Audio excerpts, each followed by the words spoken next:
வணக்கம் மக்களே, நாம இந்த ஆரோக்கியமான பதிவில் நம்மளுடைய இதயம் பலம் பெறுவதற்கு நாம என்னென்ன மாதிரியான ஆரோக்கியமான உணவுகளை எடுத்துக்கொள்ள வேண்டும் அப்படின்றத பற்றி பார்க்க போகிறோம். இதயம் நம்முடைய உடலை, உயிரை இயக்கக்கூடிய மிக முக்கியமான உறுப்பு. அதை எப்போதுமே ஆரோக்கியமாக வைத்துக்கொள்ள வேண்டியது அப்படின்றது மிகவும் அவசியமான ஒன்று. இதயத்தில் ஏதாவது ஒன்றினுடைய இயக்கம் நமக்கு தடைபடும் பொழுதும் மனிதர்களினுடைய அன்றாட நடவடிக்கைகள் கடுமையாக பாதிக்கப்படும். மாரடைப்பு, பக்கவாதம் போன்ற பலவிதமான தீமைகளும் உண்டாகும். ஸோ இந்த மாதிரி பிரச்சனை எதுவும் ஏற்படாமல் கொலஸ்ட்ரால் எல்லாம் கண்ட்ரோல் பண்ணிட்டு பிபி சுகர் எல்லாம் கண்ட்ரோலாக இருக்கிறதுக்கு எடுத்துக்கொள்ள வேண்டிய உணவுகளை பற்றி விளக்கமாக பார்க்கலாம். அதை பற்றி பார்க்கறதுக்கு முன்னாடி இந்த வீடியோவுக்கு மட்டும் ஒரு லைக் கொடுத்துட்டு இந்த தகவலை உங்களுக்கு தெரிஞ்சவங்களுக்கும் ஷேர் பண்ணிடுங்க.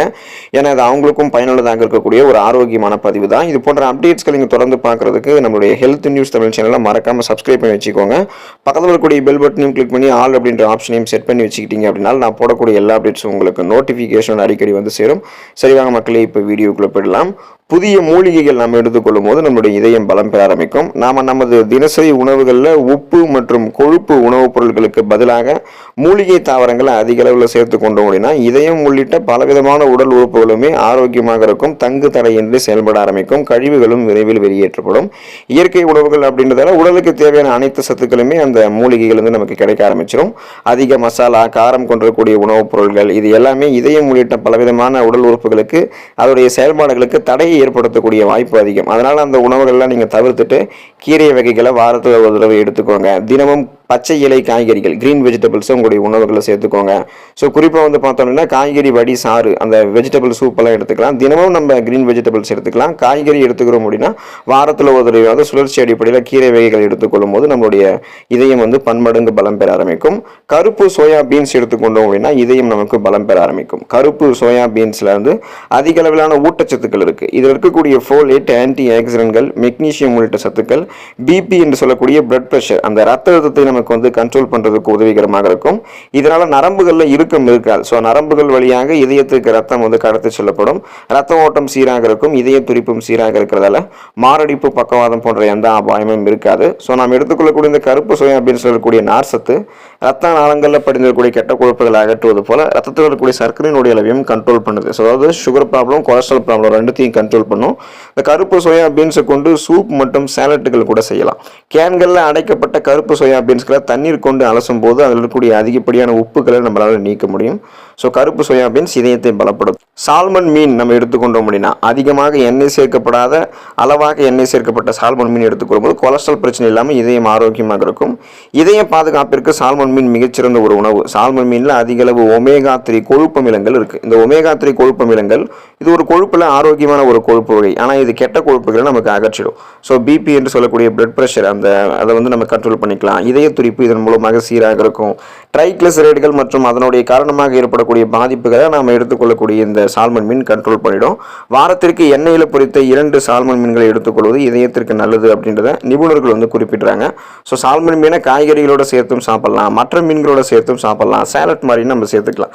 ஸோ அதிகமாக எண்ணெய் சேர்க்காம அளவோட சேர்த்த முடியும்னா இதயம் பலமாக இருக்கும். சால்மன் மீன் போல டியூனா மீன் எடுத்துக்கொள்ளும் போதும் நமக்கு இதயம் பலமாக இருக்கும். இதய பராமரிப்பில் சால்மன் மீனை அடுத்து பெரிதும் பல மருத்துவர்களால் நமக்கு ரெக்கமெண்ட் பண்ணப்படக்கூடியது டியூனா மீன் தான். மற்ற டியூனா மீன்களை ஒப்பிடும்போது, அதாவது மற்ற டியூனா மீன்களை கம்பேர் பண்ணும்போது ஆல்பகோர் அப்படின்ற வெள்ளை டியூனா மீனில் அதிக அளவு ஒமேகா 3 கொழுப்பு அமிலங்கள் இருக்கு. இது இதய பராமரிப்பில் முக்கிய பங்கு வகிக்குது. டியூனா மீன் கேன்களில் அடைக்கப்படும் போது அது எண்ணெயில் வைக்காம அது சார்ந்த நீரிலேயே வைக்கப்படுவதால் அது ஆரோக்கியமாக ஒரு மீன். அதை எடுத்துக்கொள்ளும் போது இதயம் நமக்கு பலமாக இருக்கும். ஆலிவ் ஆயில் நம்ம எடுத்துக்கிட்டோம் அப்படின்னா நம்மளுடைய ஃபுட்ஸில் வந்து ஆலிவ் ஆயில் வந்து சேர்த்துக்கிட்டோம் அப்படின்னா நமக்கு இதயம் பன்மடங்கு பலமாக இருக்கும். அதிக கொழுப்பு பொருட்கள் இருக்கக்கூடிய ஆலிவ் இலைகளிலிருந்து இந்த எண்ணெய் பிரித்து எடுக்கப்படுகிறது. ஆனாலும் இது இதயத்திற்கு வந்து நலம் செய்யக்கூடிய ஆரோக்கியமான கொழுப்பு தான். இதில் வந்து பக்க விளைவுகள் வந்து கிடையாது. ஸோ நம்ம எடுத்துக்கொள்ளக்கூடிய இந்த ஆலிவ் ஆயில் இருக்கக்கூடிய ஆன்டி ஆக்சிடென்ட்கள் இரத்த குழாய்களினுடைய பராமரிப்புக்கு உதவிகரமாக இருக்கும். இரத்த குழாய்களினுடைய செயல்பாடுகளுக்கு உதவிகரமாக இருக்கும். வெண்ணெய் உள்ளிட்டவைகளுக்கு பதிலாக ஆலிவ் எண்ணெயை பயன்படுத்தணும் அப்படின்னா அது உடலில் இருக்கக்கூடிய கொழுப்பினுடைய அளவை சிறந்த முறையில் கட்டுப்படுத்தும். ஸோ இதனை கொண்டு சேலட் உள்ளிட்டவைகளில் வந்து நம்ம செய்யலாம். ஆலிவ் எண்ணெய் நீங்கள் வாங்கினீங்கன்னா அது ஒரு 6 மாதத்துக்குள்ளே பயன்படுத்துறது ரொம்ப நல்லது. அதுக்கப்புறம் பயன்படுத்தும் போது ஊட்டச்சத்து மதிப்பு வந்து குறைவாக கிடைக்கலாம். ஆனாலும் நமக்கு வந்து அது பயன் தரும். ஆனால் 6 மாதத்துக்குள்ளே பயன்படுத்திட்டோம் அப்படின்னா நிறைய ஊட்டச்சத்துக்கள் கிடைக்கும், நிறைய மருத்துவ நன்மைகள் கிடைக்கும். அக்ரூட் பருப்புகள் எடுத்துக்கொள்ளும் போது, வால்நட் என்று சொல்லக்கூடிய இந்த அக்ரூட் பருப்புகள் நம்ம எடுத்துக்கிட்டோம் அப்படின்னா தினமும் ஒரு கைப்பிடி அளவு சாப்பிடும் போது இதயம் பன்மடங்கு பலமாக இருக்கும். நாள்தோறும் ஒரு கைப்பிடி அக்ரூட் பருப்பு எடுத்துக்கிட்டோம் அப்படின்னா அதில் இருக்கக்கூடிய ஊட்டச்சத்துக்கள் கிடைக்க ஆரம்பிக்கும். கொழுப்பினுடைய அளவை நம்ம வந்து கண்ட்ரோல் பண்ணிக்கலாம். இதயத்தில் ஏற்படக்கூடிய பாதிப்புகளையும் குறைக்கலாம். அக்ரூட் பருப்புகளில் அதிக அளவில் ஒமேகா 3 கொழுப்பு அமிலங்கள், மோனோசாச்சுரேட்டட் கொழுப்புகள், தாவர ஸ்டீரால்கள், நார் சத்துக்கள் இருக்குது.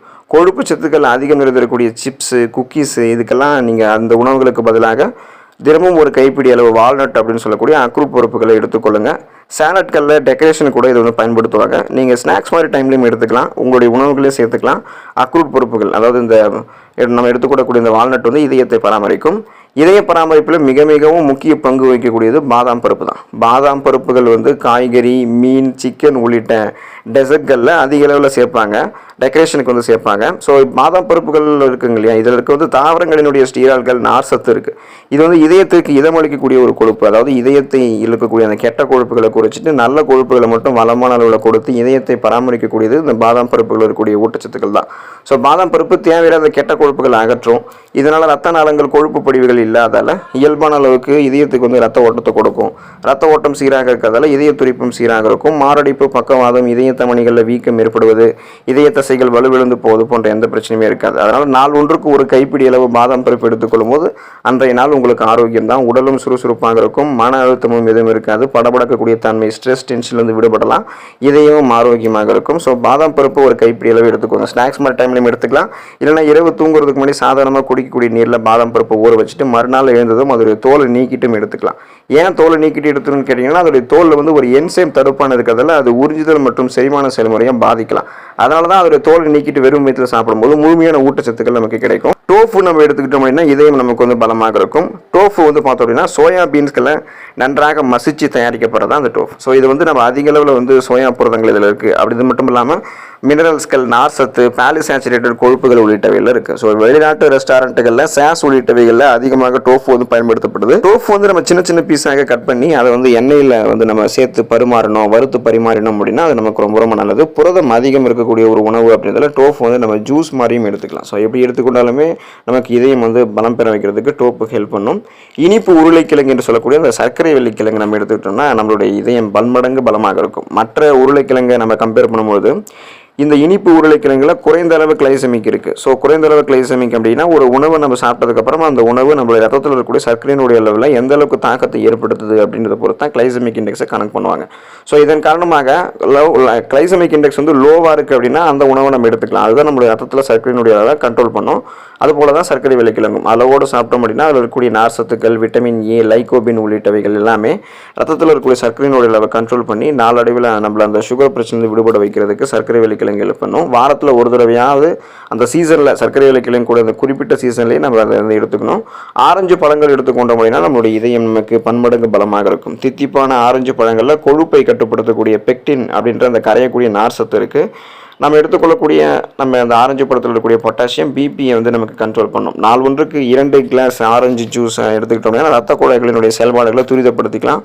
ஒரு ஆரஞ்சு பழத்தில் 62 கலோரிகளும் 3 கிராம் நார் சத்தும் இருக்குது. ஸோ இதை தொடர்ந்து நம்ம ஆரஞ்சு பழத்தையும் ஆரஞ்சு பழத்தோட ஜூஸ் எடுத்துக்கொள்ளும் போது இதயம் நமக்கு பன்மடங்கு பலமாக இருக்கும். நீங்கள் இந்த உணவுகளை தொடர்ந்து எடுத்துக்கொண்டு இதயத்தை பலப்படுத்தி கொண்டு ஆரோக்கியமாக இருங்க. அடுத்த ஆரோக்கியமான பதிவில் மறக்காமல் சந்திப்போம். நன்றி மக்களே.